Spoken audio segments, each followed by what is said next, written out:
Hey,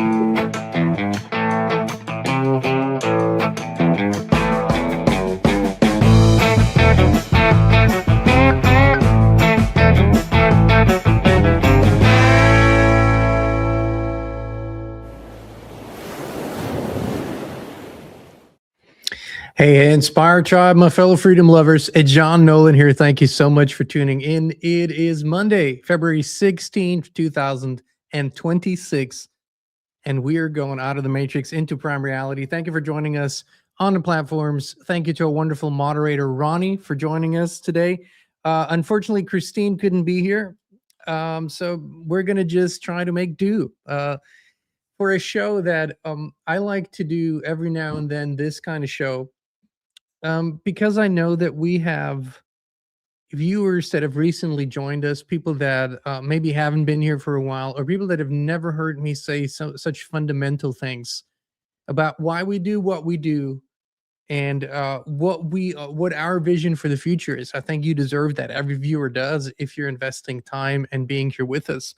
So I'm going to start with my prediction, which in my opinion is 100% a certainty.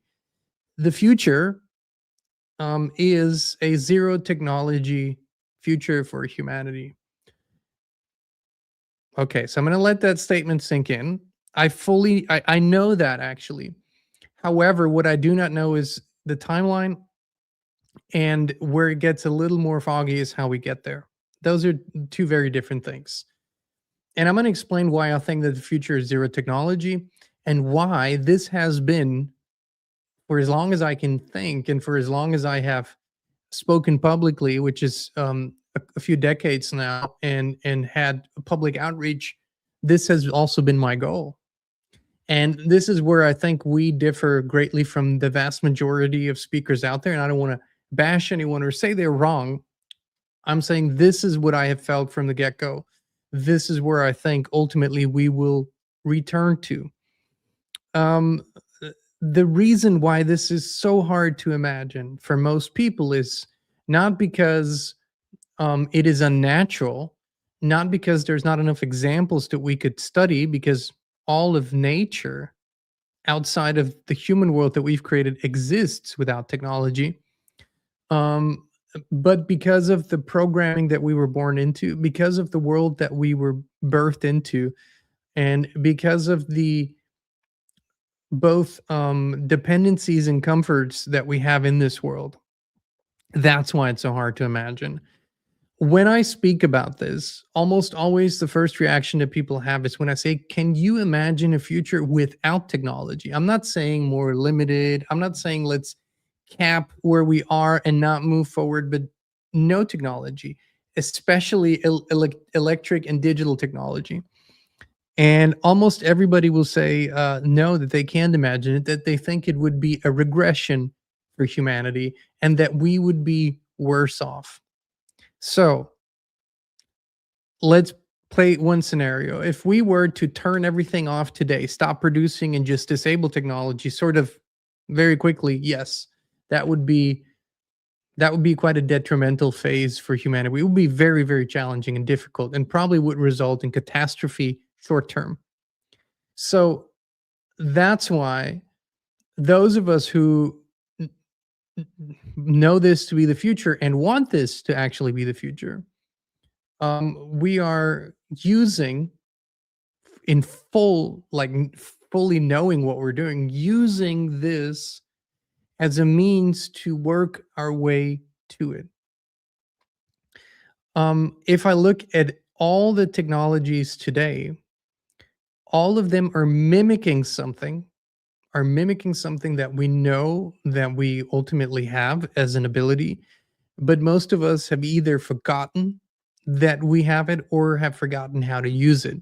And so sort of technologies were invented to mimic that, whether that is a tool to communicate with each other, whether that's a phone. It used to be a telephone, and back before that it was a telegram, and then of course letters, and all these forms were already replacing a natural ability, which is telepathic communication. Even language if you really break it down, already language is actually a technology and far inferior to pure mind to mind communication. But whether that is television, screens, and all kinds of tools, now robots, of course, that are making, and of course, artificial intelligence, the reason why so many people are in awe of these technologies and are so excited about them is because they feel like they're making something easier or more comfortable that used to be hard.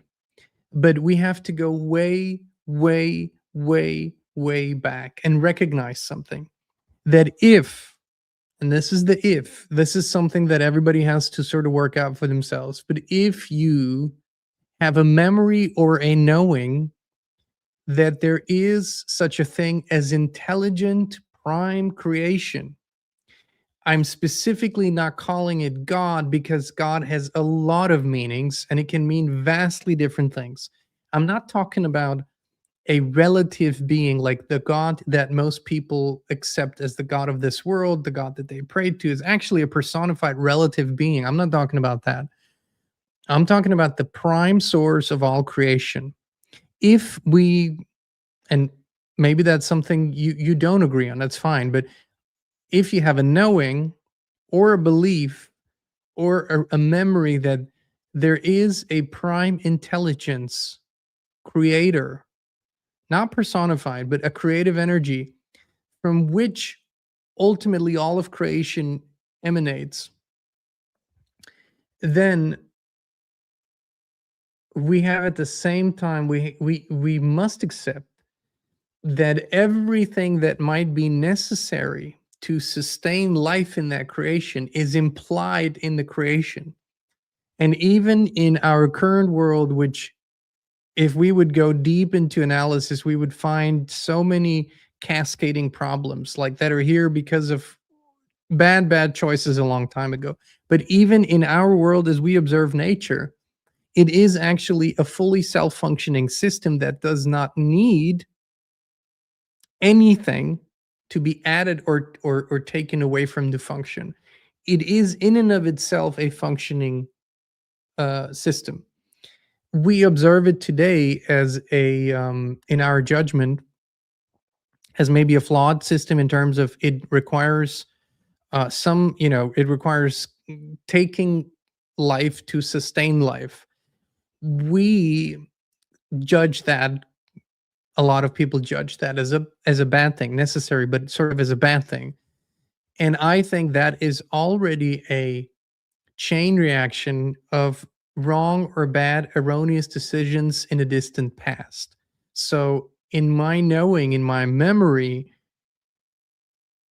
that system was not, we need to take a life to sustain a life. All life could be sustained without the taking of any life.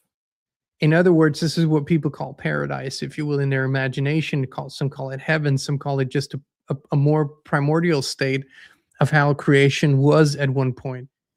And while I don't subscribe to the classic religious interpretation of how it went down, and while I don't believe that the stories that we were told are either true, fully true, or complete, in many ways they're fully lies, I agree that I have a memory of a place, if you will, that functions on a more etheric level, if you will. So it's lighter, it's not as dense, and where death, decay, jealousy, greed, violence, anger, destruction, those things are not part of that world, part of that state of being, if you will, part of that nature. However, we're here finding ourselves in, I think, the height uh, of these expressions, and coincidentally, at the same time, we are also seeing a tremendous acceleration of technology rising and technology taking virtually everything over. We live in a technocratic world, and we have given ourselves over in my opinion, to the illusion that we can detach from nature, that we can be apart from nature rather than a part of nature, and that we can create a worthwhile, even satisfying, fulfilling existence in a completely synthetic artificial environment. The illusion turns out to not be true every single time we test it. How do we test it? Well, let's look at some of the parameters that might describe a happy society. Happy being the operative word. If you were to look at one of the richest nations on earth, America, um, at least in terms of lifestyle, let's not talk about being indebted and all that, but in terms of lifestyle, probably one of the richest, or let's take Norway, it doesn't matter. Let's take Switzerland, very, very, probably in some ways higher standards of living there too. But just your classical rich Western nation, if you will.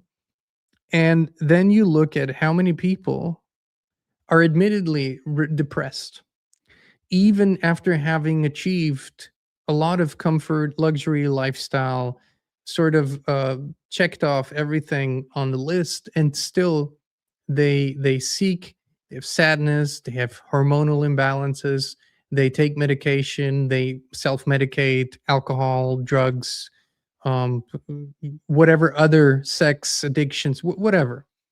Um, if we take health as a measure, both mental, physical, also spiritual health, we will also see that in the vast majority, uh, true health is not present. Relative health, but not true health. In a nation like America, it's a sick, like literally sick nation. Like physically, probably one of the sickest nations. Certainly one of the sickest Western nations on Earth. And so we could go through these parameters, and these parameters would tell us, is what we're doing working? And it isn't. And the answer, of course, is more technology. We've talked about this very often, which is part of the sickness. It's a mental sickness. It's a spiritual sickness. Is the sickness that basically keeps you lying to yourself.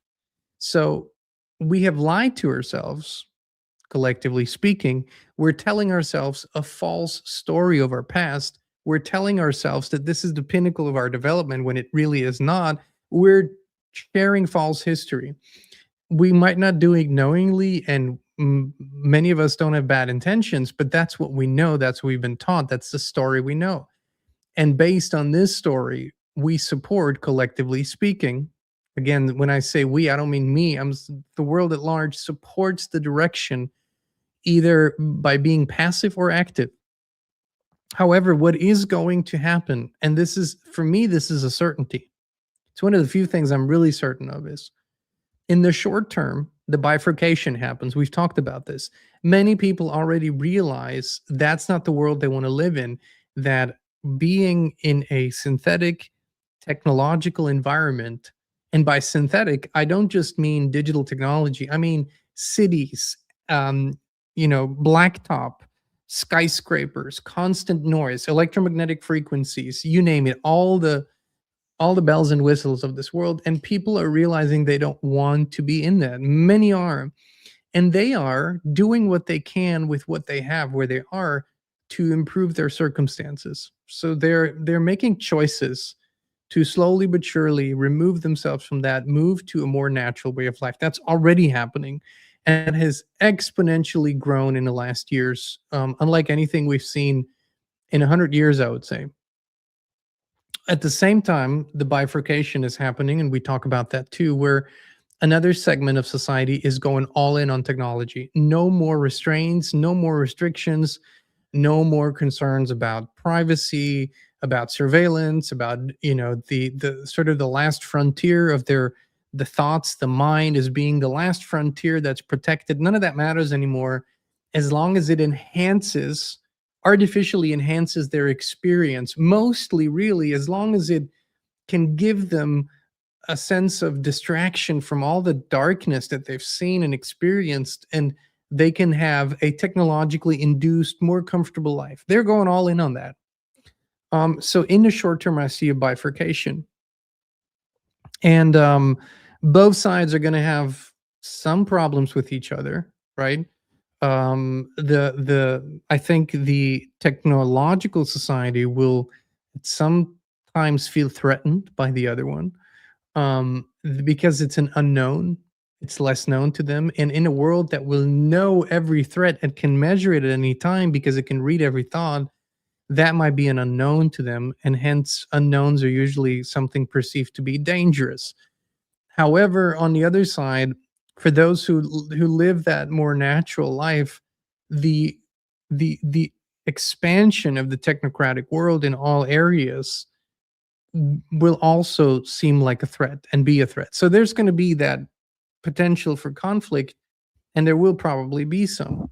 However, then there is the bigger picture that technology is in the general sphere of things, in the biggest perspective that you could possibly take, technology is a lie. It is like a lie. It is itself a lie. It's a self-deception. And other species, to the best of our knowledge, have gone through the same stages and have invested so much into lie that they have lost a lot of themselves. So my 100% prediction is that in the future, I don't know when, I don't know how far out, but in the future, people will fully walk away from it. And they won't walk away from it as a sacrifice. They will walk away from it as a memory. Let me give you an example. I know many people who were fully invested and fully programmed into the allopathic medical model of today, which means they would go to their checkups, they would see their doctors, they would do their EKGs, and they would get their bloods tested, and they would go through all kinds of MRIs and X-rays and whatever was needed.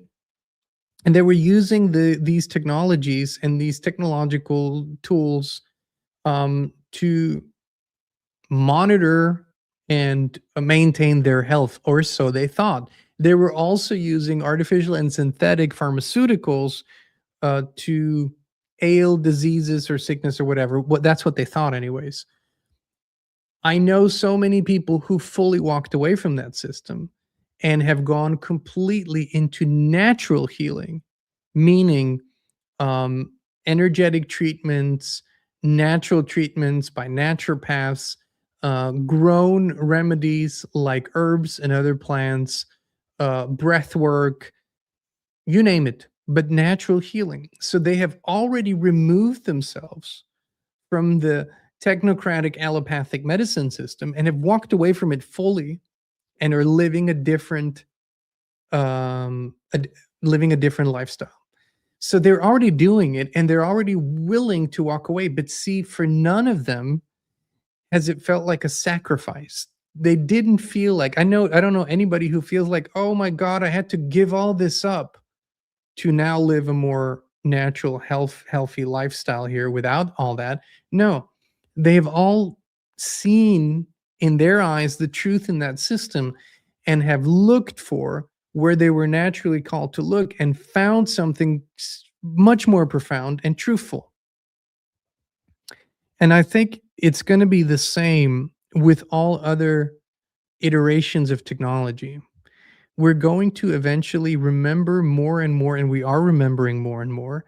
And every time that we remember something and we explore it and we experience it, like for example, um, communication. I now see that there are apps and AIs emerging who are inserting, or who are basically promoted as being the middleman between a man and a woman. So, in other words, when your partner, here's how this has been promoted: when your partner sends you a text and she expresses her frustration with you, don't just reply, run it through the relationship AI, and it's going to give you suggestions as to what that is actually about and how you should react to it. So this is the pinnacle of idiocy and the pinnacle of deception and lies, as it inserts technology into the most intimate of all relationships between a man and a woman. And um and many people who have who have both invested time in it and are experiencing true relationships where they live with their partners. They build a life and visions together. They communicate on all levels together.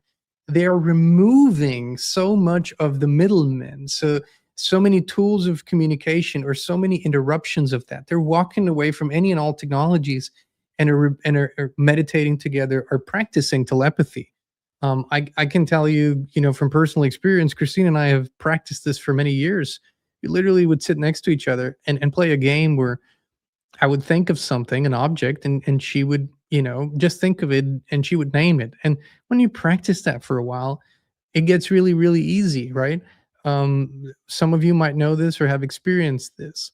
And for some of you, it happens sort of sporadically, happenstance, but for us, it happens more and more.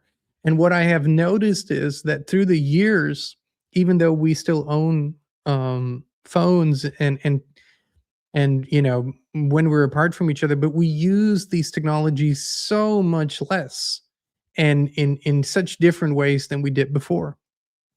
And so with every area where you remember something innate, like the ability to heal, the ability to facilitate, help others, facilitate, be a helping link in their healing journey, the ability to communicate on a different level. When all those things come back to you and you remember them, your desire to use technology for these things goes down significantly. Your observation, just how primitive actually these tools are compared to what you have inside of you, that becomes very clear too. And so I think that's what's going to happen ultimately. And we're going to walk away from it. There's another path. The path is sort of the one that has always transpired in history, where our our I want to say pride has gotten too big, has gotten the better of us, and we were creating technologies that ultimately caused or facilitated collapses, some sort of reset, downfall of an entire civilization. We've seen this come and go. We've seen technocratic civilizations come and go, come and go. There's enough evidence. Um, some people call this Atlantis, even if you don't want to call it by that name, even though it was real, or other civilizations. And that is the apocalyptic end. But that end did not hold as much wisdom because it was sort of just a self destructive end. And then where people began again, they might not have really had the wisdom to begin again properly, but they were just rebuilding. And this is what we're doing now. We're rebuilding a civilization. And these are the architects of this technocratic civilization. They're rebuilding something that they built over and over again. It didn't work. They build it again. It doesn't work. They build it again. It doesn't work. And they always feel like this time we got it and it will work. It won't. It will never work. It's impossible to work because it is the lie. It is the lie. Your human spirit knows this. On a human spirit level, you know this fully, but your human mind, excuse me,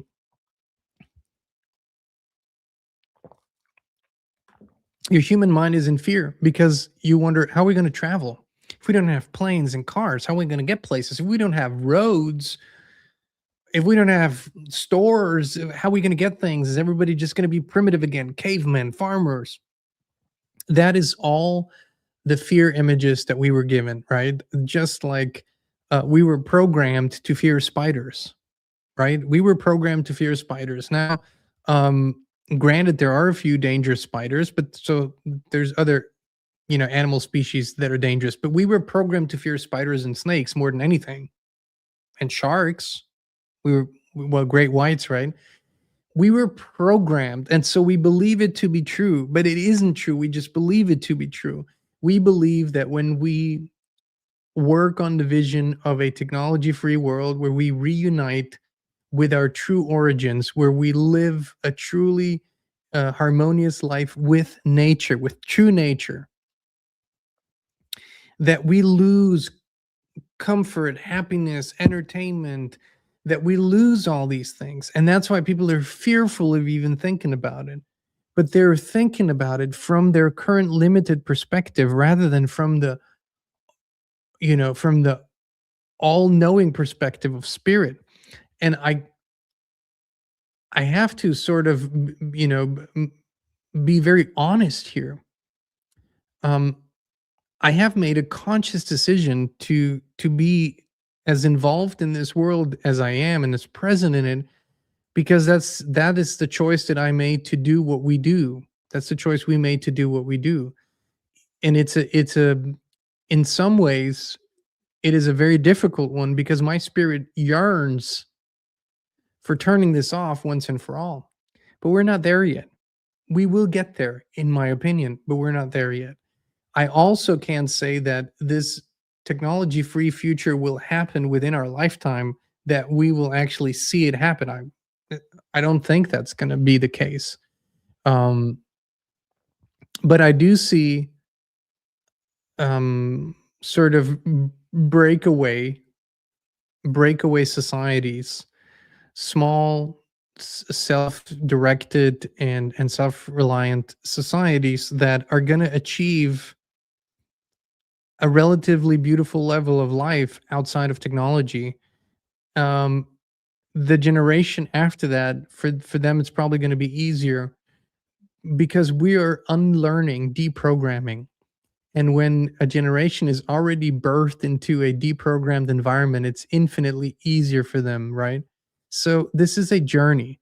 But for those of you who might have felt this, but felt it's such a crazy thing to think about, it's so impossible to think about that we could ever exist without technology, that say, well, no, we don't need to get rid of it. We just need to use it for good. But this comes from your limited perspective, where you say, I'm not already everything I could be, that I'm not already created with everything I could possibly need, and I'm not already I don't already have access to the environment, that if I need something from it, I can receive it. That's from that limited perspective. If you want to get a glimpse into how what that might look like, I really encourage you to go out and look for the Ringing Cedars books. We've talked about them a lot. Ringing Cedars of Russia.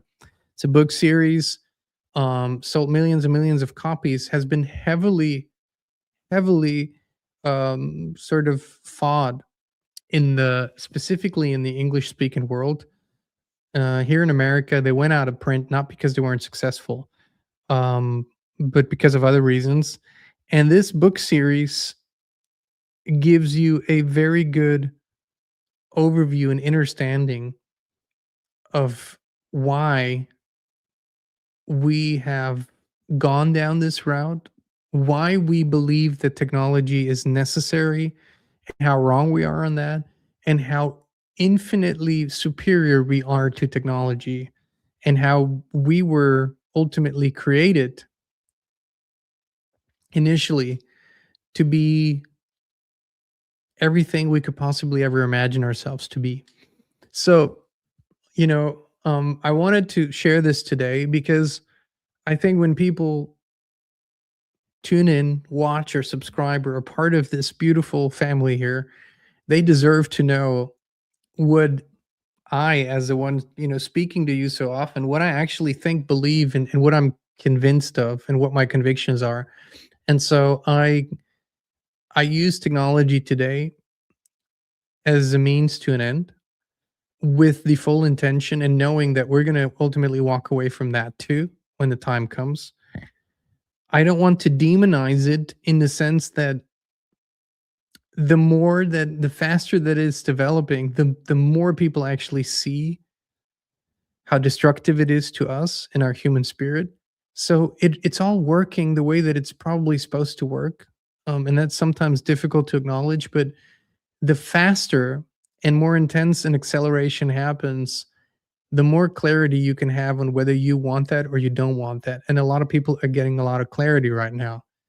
And last but not least, the one of the biggest problems that occurs is when people sort of have this radical walk away, where they make a decision that they're going to leave it all behind and all at the same time, and that they're going to build their homestead out in the boonies, and what happens is rarely do they bring the skills because they just weren't brought up that way. They bring the willpower, they bring a conviction, but they don't have the skills, the experience, or the knowledge, the access yet.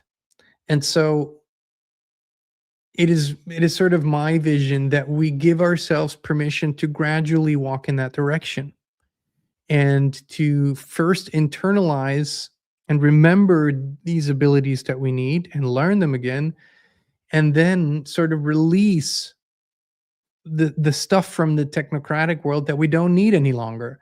It's a journey. Everything is, it's a process. And sort of this radical cutting off of everything. Yeah, sure, for some it's maybe doable, but for most it creates the opposite effect where they then sort of come crawling back to the matrix and go, well, this didn't work out. I have to sort of get my 9 to 5 again and work for the man. And so integration, that's part of the healing journey is healing integration is sort of how this works. But it's my invitation to think about these things and see if you could envision a future where we are wise, where we're healthy, where we're harmonious with each other, and where we live up to the true nature of who we are, where we respect and love all of creation, where we interact in a balanced way with all of creation, and where generally things are back in balance. And when I look at that future, and I have a million times envisioned that, all images of technology, artificial digital structures just fell away. They just weren't needed. There was no necessity in that vision for that. So I know some of you already hold that. Some of you are trying to imagine it. Others are having a hard time. No judgment whatsoever. It's just an invitation to open up your imagination. And if you need inspiration, look at nature as it presents itself to us and how it doesn't need, you know, um, power lines, how it doesn't need the internet. It's all built into it. There's an electrical system, there is a communication system, there is instinct, there is an inner knowing of all these animals knowing what to do. I've seen it in the last few weeks. I've seen it 6 or 7 times because we've had new baby goats sort of in a few intervals. And as soon as they're born, they get up, they find the source of their nourishment, they find the mother, they look for it, they start sucking, they get their milk, they get the colostrum, they get everything taken care of, and nobody teaches them. They don't need a nurse, they don't need a midwife. Um, we, to the extent that we have helped in 1 or 2 cases, it was because we already put them in an environment that naturally doesn't give them access to everything they might need. In other words, they're in a fenced off area, 5, 6 acres. Okay. So there's a lot there, but not everything they would find in nature. So then we have to substitute that and help. But for the most part, it all happens because nature has programmed it into them or whatever the program is that's running. But life sustains life. It knows how to do that. We're the only ones who have made ourselves forget it, or the dark forces, truly the inverted forces, made ourselves forget it, but we allowed it. Let me put it this way. And now that we know that, we can walk our way back. That's the intention. So this is, in the broadest terms, the return to truth, truthful living, living in sync with our true nature. Okay? The essence of who we are, living in sync with that. That is what our work is ultimately about. And all the little pathways and bigger pathways and all the sub steps and smaller steps and all the things in between, that's where they lead in our vision. So just so you know, if this is something you don't feel aligned with, you don't want to get behind, I get that, but I felt like you needed to know. And this is what we're going to dedicate the rest of our earthly life to, and then we're out of here. All right, my friends. Thank you for tuning in. Thank you for being here with us. You know, we love you. We appreciate you. And we'll be back with you again very, very soon. Your environment shapes everything, your thoughts, your health, your energy. But most people never question the invisible field they live in. We did, and that's when FLFE found us.